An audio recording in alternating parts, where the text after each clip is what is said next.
Natisod po namin yung article, itong convicted, ang conviction po ng isang nanay no, na nangalakal po ng kanyang sariling anak. No, binaba po ng Quezon City Regional Trial Court yung desisyon sa isang 21-page decision convicting itong accused mother, tinago sa pang-alias na BBB.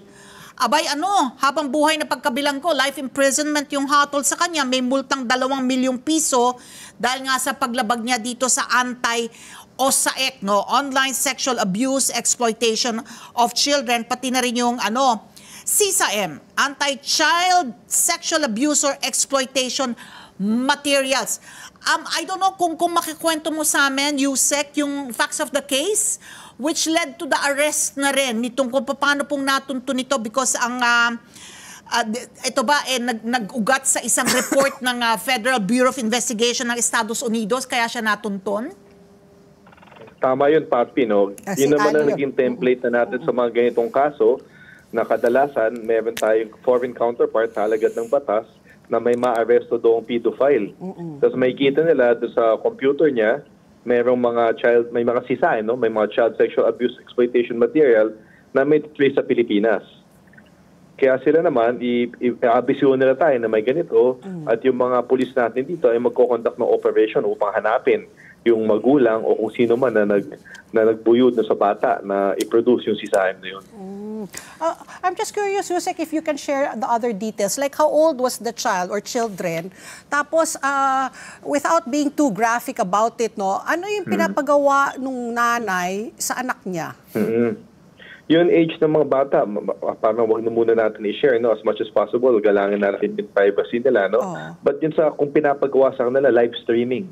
Live streaming yung pinapagawa, no? So kung magkasundo sila dun sa kausap nila sa ibang bansa, ay via internet, via sa mga live stream applications tulad ng Zoom o ng Facebook Live, may gagawa na silang kalaswaan dun sa bata. Yung magagawa ng kalaswaan, yun, kadalasan yung magulang na yun, minsan hahawakan sa mga iba-ibang pribadong parte, at minsan lumalala pa, no? So depende na yun sa usapan nila dun sa banyaga nilang kausap. So talagang platform na Facebook talaga. I was thinking, this is the deep, dark web. Pero talagang ganon, talagang Facebook Live.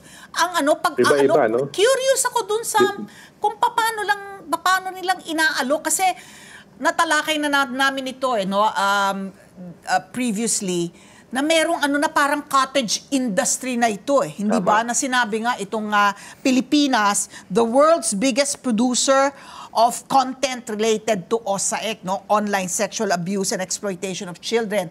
Yun yung notorious na label sa atin. So, merong mga lugar kung saan talagang cottage industry na dun sa lugar nila. Meron mentoring na nangyayari na yung mga biktima dati ng OSAEC, sila na ngayon yung mga nanay na nambibiktima dun sa anak nila, no? So hindi pala sa deep dark web nangyayari ito.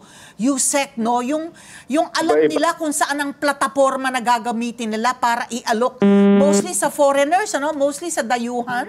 Madaming mga level ng internet kung saan sila gumagalaw. Minsan sa mga simpleng chat group lang, whether sa Viber, sa Telegram, minsan sa mga Facebook Live, Facebook Messenger, no? Minsan may mga Facebook group kung saan pinag-uusapan dyan yung mga ganitong mga bagay. Tapos kung magta-transaction sila, siyempre sa chat application na sila, peer-to-peer, yung usapan nila, no? Tapos sa dark web naman, yung madalas may kita natin sa dark web, ay yung pagkalakal na, no? Or yung pagpasa-pasa na ng mga sisain na ginagawa ng mga na nakuha ng mga pedophile na to. So, wag natin isahin, no? Parang kahit napaka-flexible ng internet, no? Kaya itong mga taong ginagawa itong bagay na to, ginagamit nila lahat ng mga aspeto ng internet upang ipalaganap yung kanilang gustong ipalaganap.